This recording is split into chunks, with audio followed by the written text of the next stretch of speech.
My name is Olivia. I'm 35 years old, born and raised in Michigan, but now I live in Toronto, Canada. Before I begin, let me ask you this. Where are you watching from? Drop it in the comments below, because I always love seeing how far my stories travel across the United States and Canada. Now let me tell you about one of the darkest and most shocking events of my life.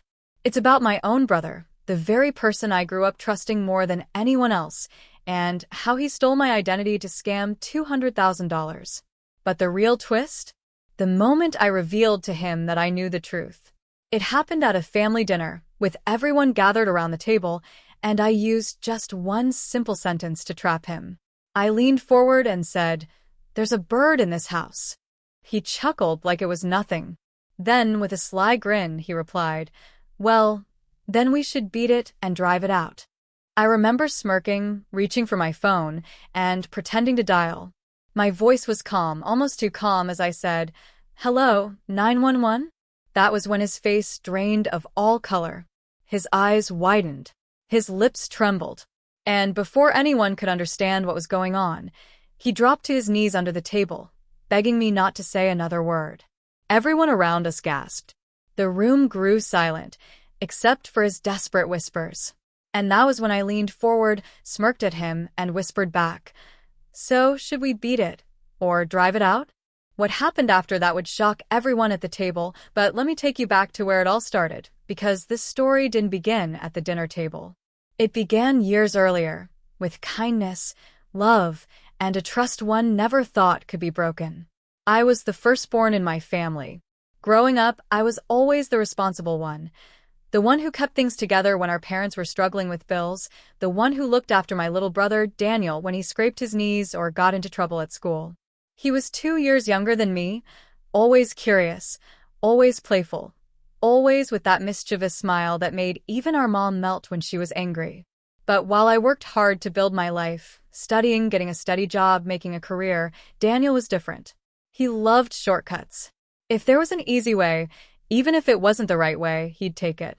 And sometimes I envied how carefree he was. But other times I worried.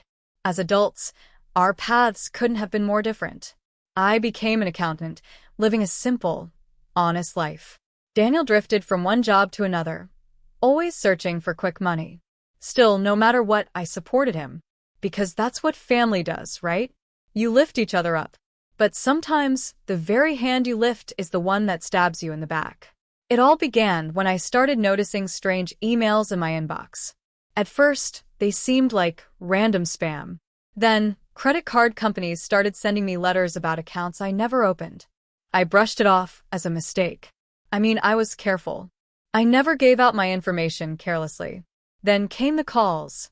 Debt collectors asking about payments on loans I didn't take. At first, I laughed it off. But the laughter faded when I realized these people had my full name, my address, and even my social security number. My heart sank. Someone had stolen my identity. Now, here's the thing, I never suspected Daniel at first. Why would I? He was my brother. My blood. My best friend since childhood. If anything, I thought maybe one of those hackers online had gotten into my information. But then, I started noticing something odd. Every time I complained to Daniel about the strange bills, he'd change the subject. When I showed him one of the letters, his smile faltered for just a second before he laughed it off. "Olivia, don't worry. These banks make mistakes all the time." My gut told me something was wrong. Still, I chose kindness. I chose trust. I ignored the warning signs. I told myself, no, not Daniel. He'd never do that. But the truth has a way of breaking through, no matter how much you try to cover it. One day, I got a call from a woman in New York who claimed she had been scammed by me. She said she invested nearly $50,000 into a fake real estate project under my name. My heart dropped into my stomach. I asked her to send me proof, and when I opened the documents, my hands shook. It was my signature, my email, my face, my entire profile. But it wasn't me. And then, at the very bottom of one of the documents, I saw something that made my knees weak. A phone number. Daniel's phone number. The realization hit me like a thunderbolt. My brother, The boy I once held by the hand as we crossed the street, the boy I defended from bullies, the boy who sat at my side through every holiday, had stolen my profile.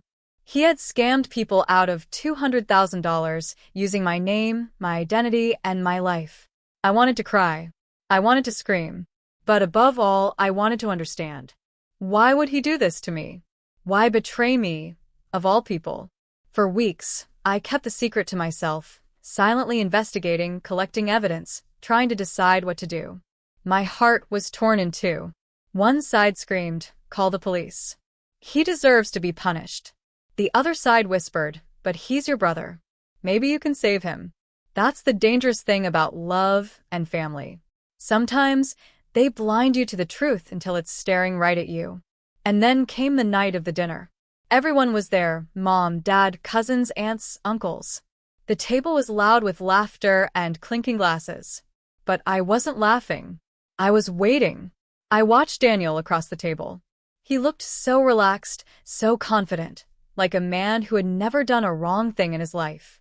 I felt my anger boiling inside me, but I kept my face calm. Then, with a smile, I said the words that would shake the entire room. "There's a bird in this house." He smirked, not realizing what I meant, and joked back. But when I lifted my phone and pretended to call 911, his mask shattered. And that was when it happened. His sudden fall to his knees, his desperate begging, his voice shaking as he whispered, "Please don't do this, Olivia. Please, I'll fix it. I'll pay it back." The entire family froze, staring at us in confusion. And that, my friends, was just the beginning. Because in that very moment I realized something chilling. If he could betray me once, he could do it again. And I had to make a choice that could change both our lives forever. The room went silent. Forks clinked softly against plates as if time itself had frozen.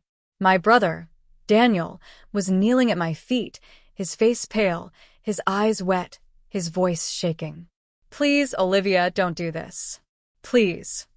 My aunt, who sat across from us, dropped her spoon into her bowl of soup. "What's going on?" she asked, her voice sharp with concern.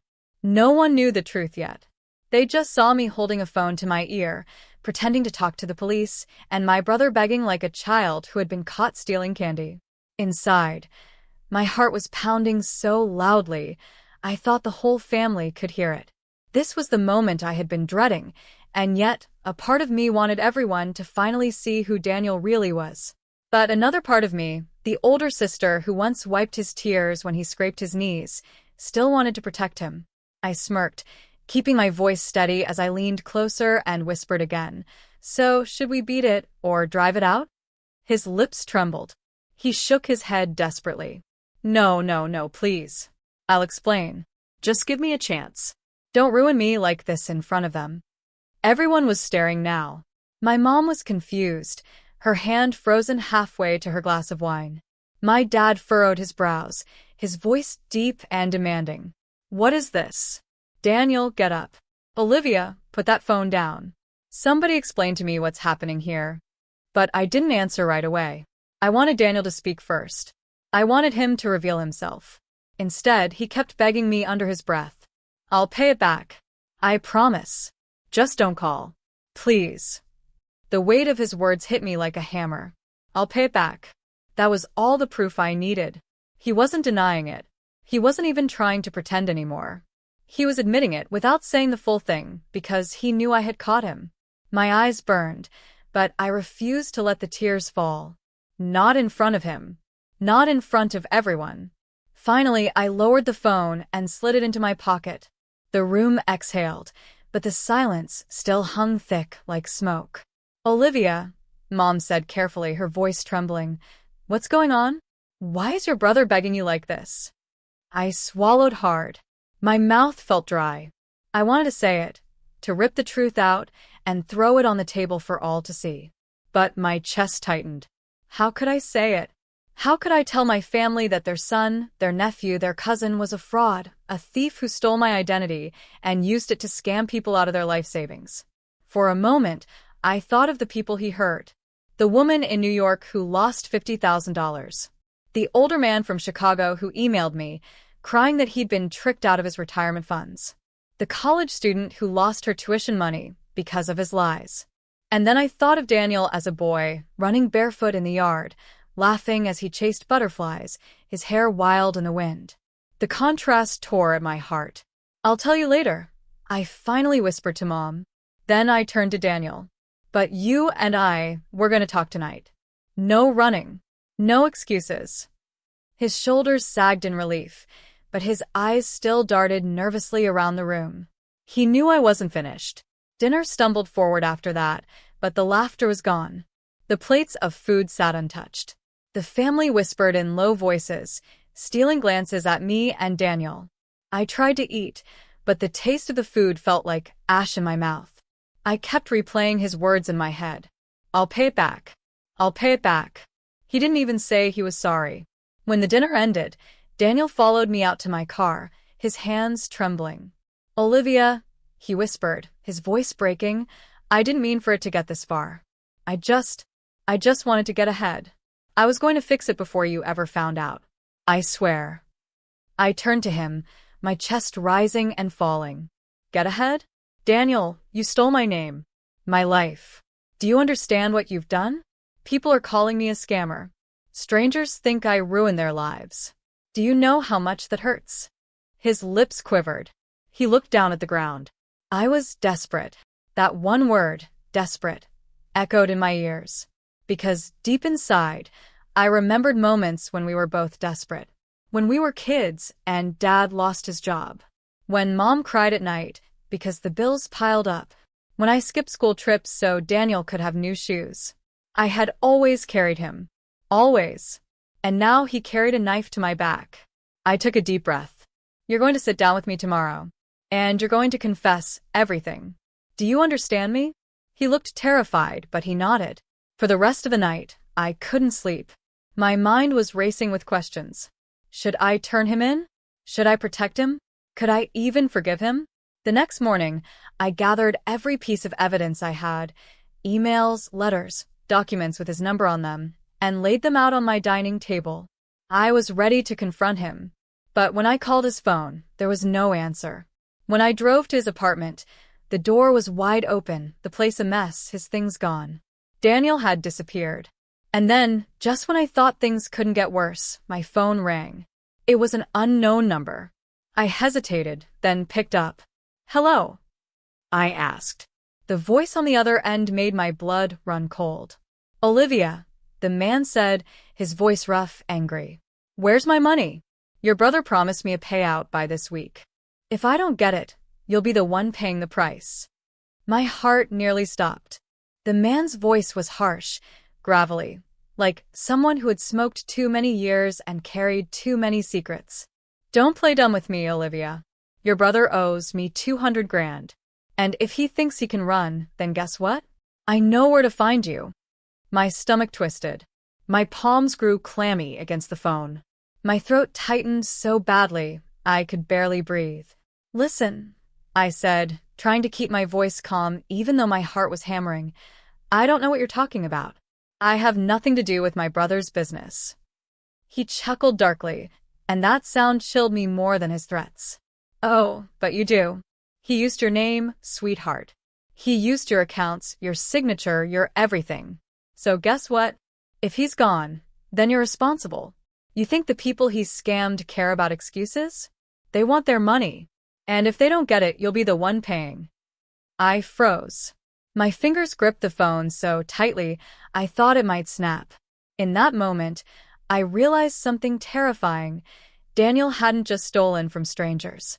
He had tied me directly into the mess. To the outside world, I wasn't the victim. I was the criminal. My voice shook, but I forced out the words. "Who are you?" There was a pause. Then he said one name. "Call me Marcus." The way he said it, slow, deliberate, felt like a stamp on my soul. Before I could respond, the line went dead. I stood there, the phone pressed against my ear, listening to the empty silence. My legs felt weak. My chest was tight. And for the first time in my life, I felt completely trapped. My brother had disappeared. A stranger named Marcus was demanding money I didn't have. And my family still didn't know the truth. For hours, I paced my living room. My mind was a storm. Fear, anger, confusion, and betrayal all clashing at once. Should I call the police? Should I tell my parents? Or should I keep quiet, hoping Daniel would reappear and fix it before things spiraled further? The problem was things were already spiraling. That night, I couldn't sleep again. I kept hearing Marcus's voice in my head. If he's gone, you're responsible. The next morning, I went to work, but I couldn't focus. My hands shook so badly that I made mistakes entering numbers into spreadsheets. My boss noticed and asked if I was okay. I forced a smile and lied. I didn't sleep well. But as I sat at my desk, staring at the computer screen, a shadow fell across my cubicle. I looked up, and my blood ran cold. It was Daniel. He looked exhausted, his hair messy, his clothes wrinkled, his eyes sunken as if he hadn't slept in days. "Olivia," he whispered, glancing around nervously. "We need to talk. Now." I stood up, so fast my chair rolled back and hit the wall. "Do you have any idea what you've done?" I hissed. "I got a call last night. A man named Marcus." His face went pale instantly. His jaw clenched. He shook his head slowly. "You talked to him?" His voice trembled. "Yes, I talked to him." I snapped. "He threatened me, Daniel. He said I'm the one who has to pay if you don't. What have you gotten us into?" Daniel rubbed his face with both hands, then looked at me with bloodshot eyes. "I didn't mean for this to happen. I thought I could flip the money quickly. Make a profit. Pay everyone back before anyone noticed. But Marcus, he's not just some investor. He's dangerous, Olivia. Really dangerous." I leaned in closer, my voice low but sharp. "Dangerous? You think I don't know that already?" He called me. "He knows where I live. Do you understand what that means? You've put me in the middle of this mess, and now I could lose everything. My job. My name. My freedom." Daniel's lips quivered. He looked like a little boy again, caught in a lie too big to escape. "I'll fix it," he whispered. "I swear. Just don't turn me in. Please. If the police get involved, Marcus won't stop at me. He'll come after you. After Mom and Dad. Everyone." My stomach dropped. This wasn't just about money anymore. It was about safety. I pressed my hand against my forehead. "So, what's your plan? Hide forever? Because running away clearly isn't working.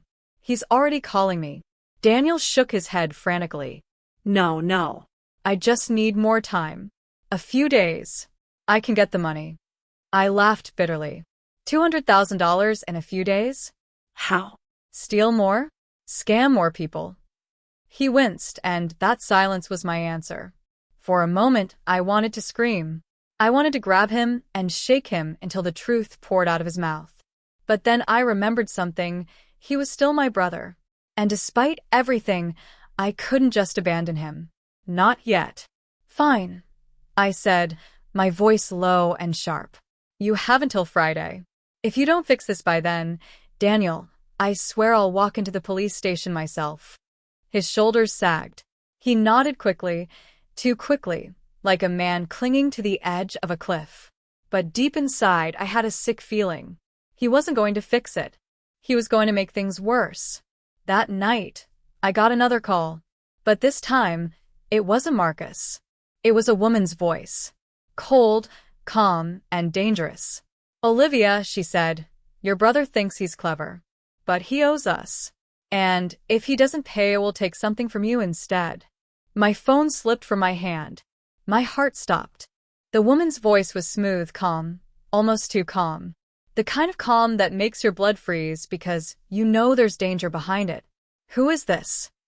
I asked, my throat tight. "You don't need to know my name," she replied coolly. "All you need to know is that your brother owes us. 200,000. He's been running, hiding. But we don't play games, Olivia. If he doesn't pay, we'll take something from you instead." I swallowed hard, my hand trembling as I held the phone.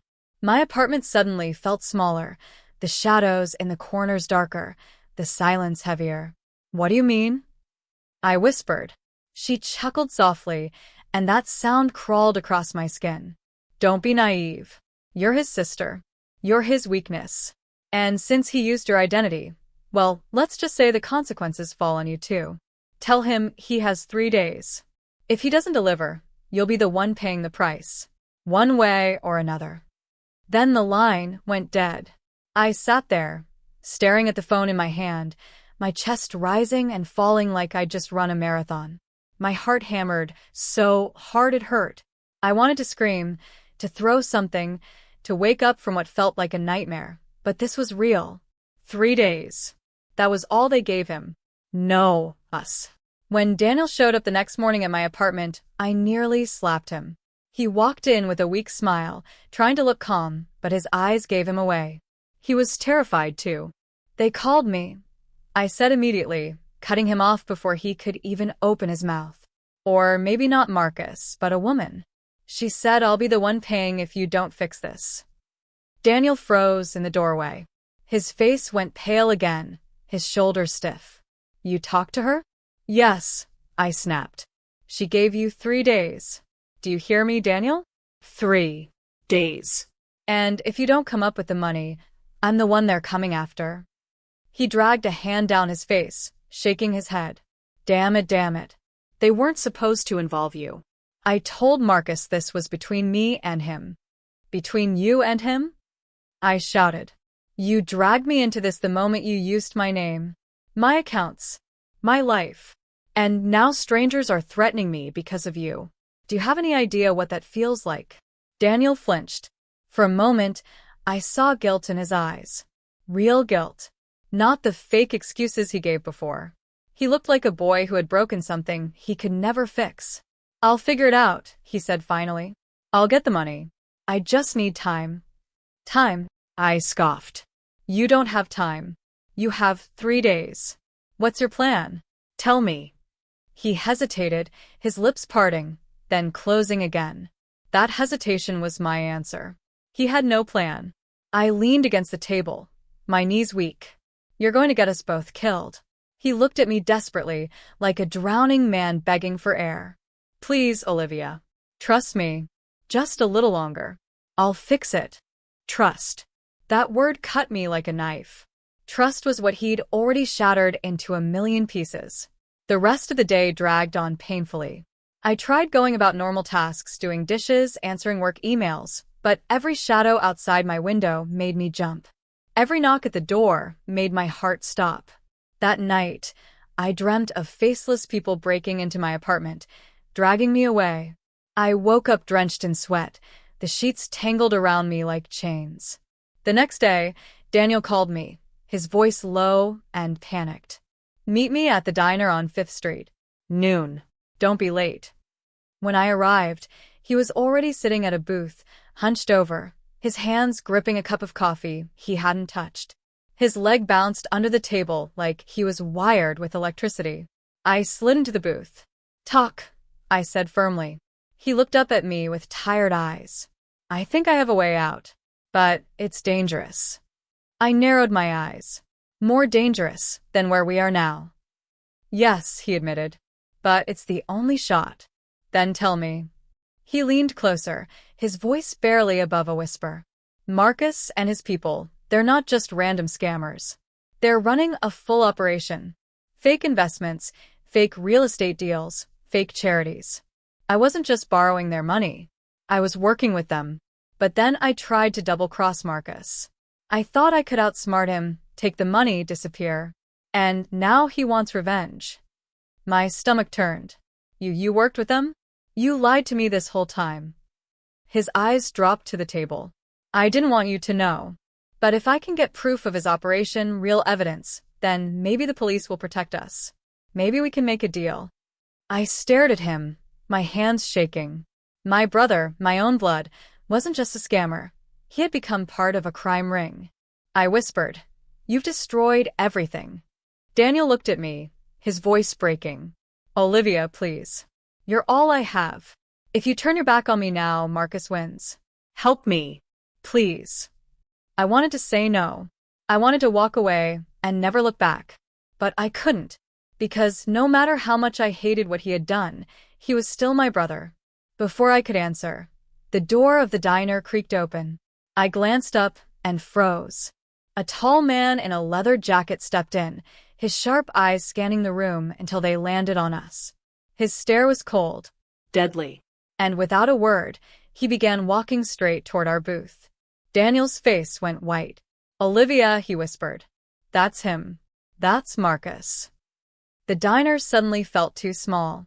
The clinking of plates, the hum of conversation, the hiss of the coffee machine, it all faded into the background as Marcus's heavy boots thudded against the tiled floor. I froze in my seat, my heart pounding like a drum. Daniel's hands gripped the edge of the table, so tightly his knuckles turned white. Marcus stopped at our booth, towering over us. He had a scar running across his cheek, a thick beard, and eyes that looked like they'd seen too much darkness. Well, he said in a deep voice that made my stomach twist. "If it isn't the Golden siblings." Daniel stammered, his voice trembling. Marcus. "I can explain." Marcus cut him off with a sharp laugh, cold and humorless. "Explain? Oh, you'll explain, all right. But not here. Not in front of pancakes and coffee." His eyes slid to me. "You must be Olivia." I swallowed hard but forced myself to meet his gaze. "Yes." He smirked, but it wasn't friendly. It was the kind of smirk that made your skin crawl. "Pretty. Smart. Responsible. The opposite of your brother. Shame he dragged you into this mess. But I guess family loyalty is a curse, isn't it?" I clenched my fists under the table. "I didn't choose this. He stole from me too." Marcus tilted his head slightly, studying me. "And yet you're here, sitting with him. That tells me you're not as innocent as you claim." Daniel jumped in, his voice desperate. "Leave her out of this, Marcus. This is between you and me." Marcus leaned down, his face close to Daniel's, his voice low and venomous. "Between you and me? You think you can steal 200,000 from me and make it between us? No, this is bigger than you now." He straightened up and slid into the booth beside me, his presence suffocating. "Here's the deal. You've got 2 days left. If I don't see my money, I'll make sure both of you regret ever being born." The waitress came by at that exact moment, smiling politely. "Can I get you something, sir?" Marcus didn't even look at her. "Black coffee. To go." She nodded quickly and hurried off, sensing the tension. I turned to Marcus, my voice shaking but steady enough to push words out. "What do you want from me?" "I don't have that kind of money." He smirked again. "You think I don't know that?" "No, sweetheart, I don't want your money. I want leverage. And since your brother here used your name for everything, well, your leverage." Daniel's eyes widened. "Don't you touch her, Marcus." Marcus leaned back, unfazed. "Relax, kid. I'm not going to hurt her yet. But I will make sure she understands the cost of your stupidity. Maybe she goes to jail instead of you. Maybe she loses her job, her reputation. Maybe the people you scammed show up at her door instead of yours." I felt my chest tighten.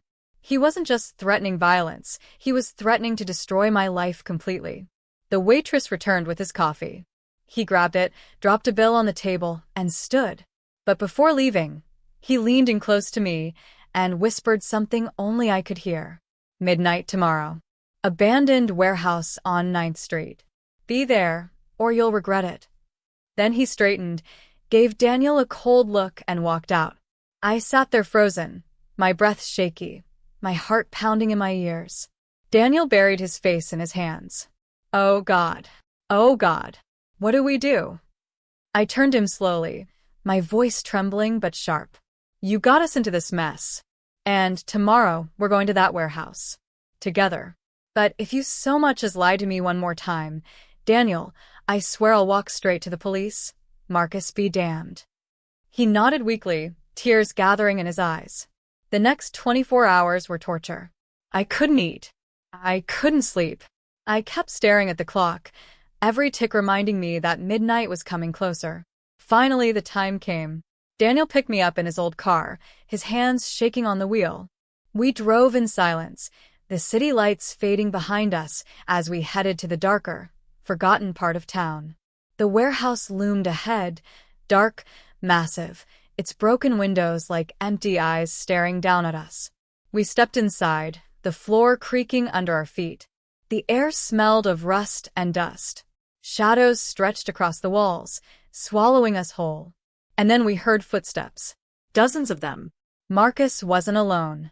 Out of the darkness, men emerged. 5, 10. Maybe more. All dressed in black, their faces cold, their eyes fixed on us. Daniel grabbed my arm, whispering, "Stay close to me." Marcus stepped forward from the shadows, his scar glinting under the dim light. "Welcome," he said, spreading his arms, "to the real beginning of your nightmare." The warehouse was silent, except for the echo of our breathing. Shadows twisted across the walls as Marcus's men closed in, surrounding us like wolves circling prey. I could feel Daniel's hand trembling against my arm, but he tried to stand taller, his jaw clenched. "Marcus, you don't need this army. It's me you want." Marcus chuckled, the sound low and dangerous. "You still don't get it, do you? This isn't about just you. This is about making an example. If I let you slide, every idiot will think they can steal from me. And that," he gestured toward me, "that would ruin business." His men laughed softly, the sound like knives scraping against metal. I forced myself to step forward, even though my knees wanted to buckle. "You said you wanted leverage. I'm here. What's the demand, Marcus? What will make you leave us alone?" For a moment, his scarred face softened into a grin that was somehow worse than a scowl. "Clever girl. Straight to the point. I like that." He took a step closer, his boots crunching against broken glass on the floor. "Here's the deal. I don't just want my money back. I want interest. Triple. 600,000. Daniel gasped, his face draining of color. We don't have that. I don't have that." Marcus's grin widened. "I know." The silence stretched, heavy and suffocating. Then he dropped the bomb. "That's why you're going to work it off." I frowned. "Work it off." Marcus turned to me, ignoring Daniel's protests. "Yes." "Your brother's a fool, but you, Olivia, you're sharp.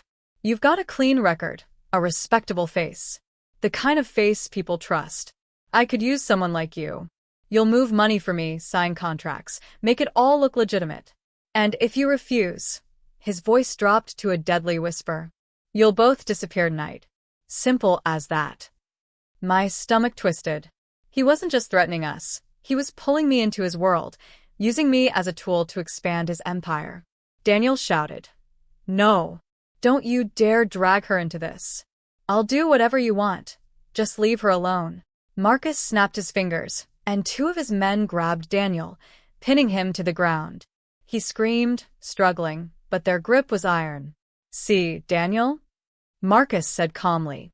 "You've already proven you're worthless to me. You steal, you lie, you break. But Olivia, she's a different story." I felt my throat tighten, tears stinging my eyes. "You're asking me to become a criminal." Marcus leaned in, his voice low, almost intimate.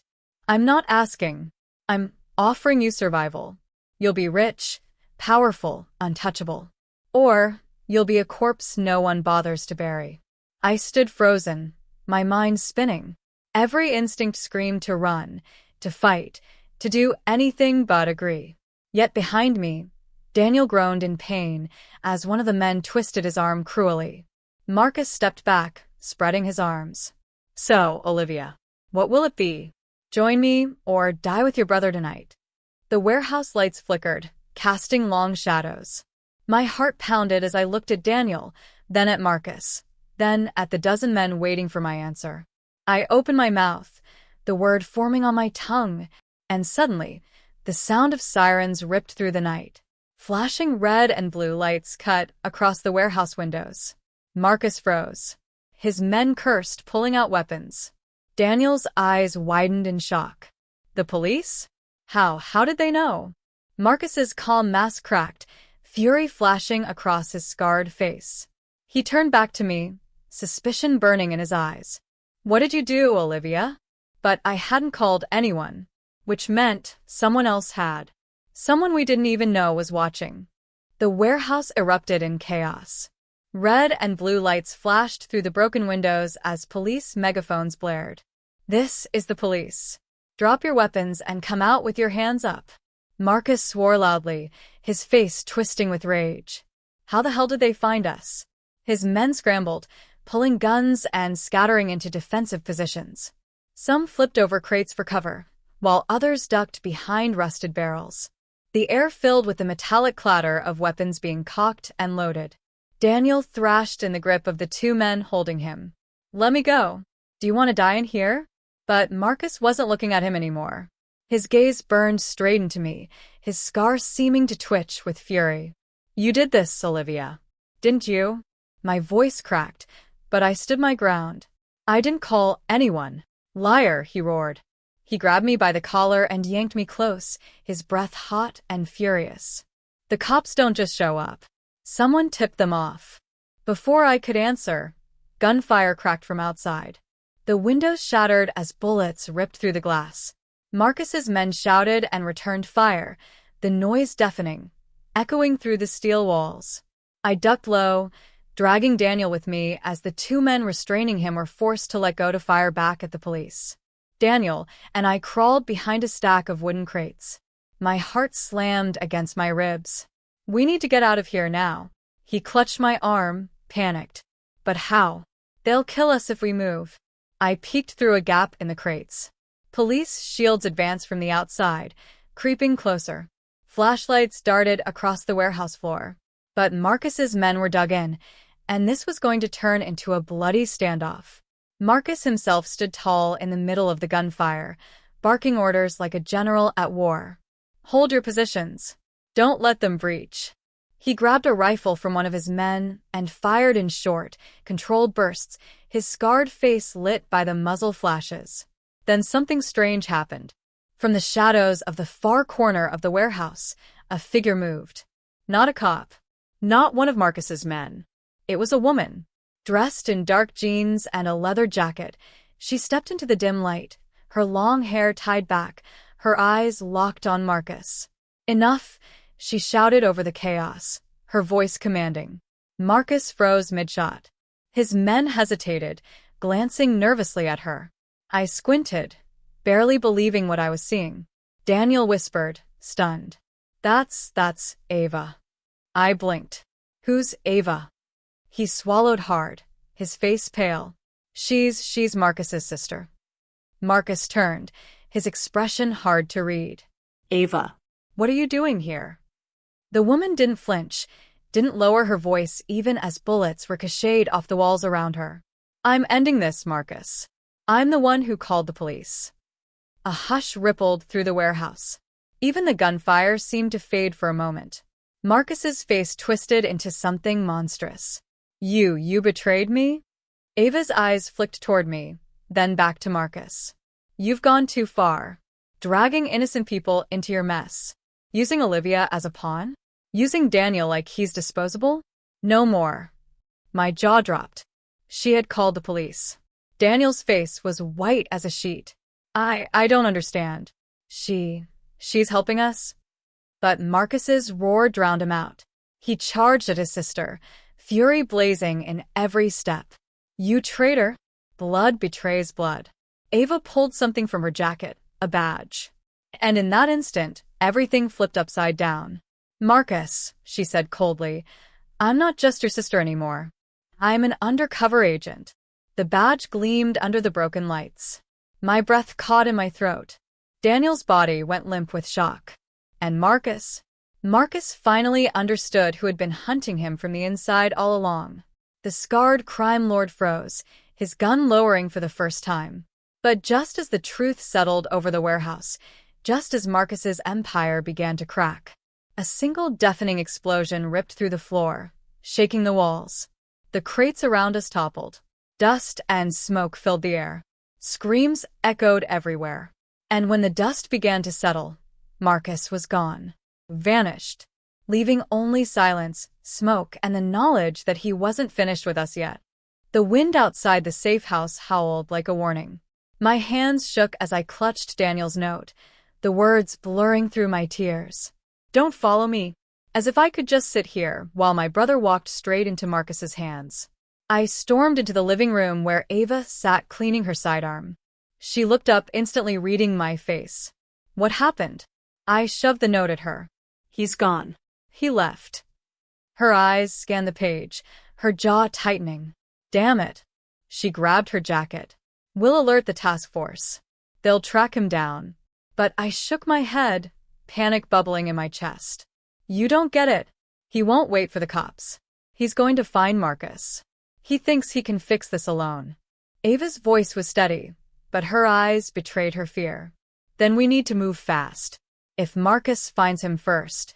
She didn't finish. She didn't have to. Within minutes, we were in Ava's car, the night stretching ahead like an endless black tunnel. My thoughts raced.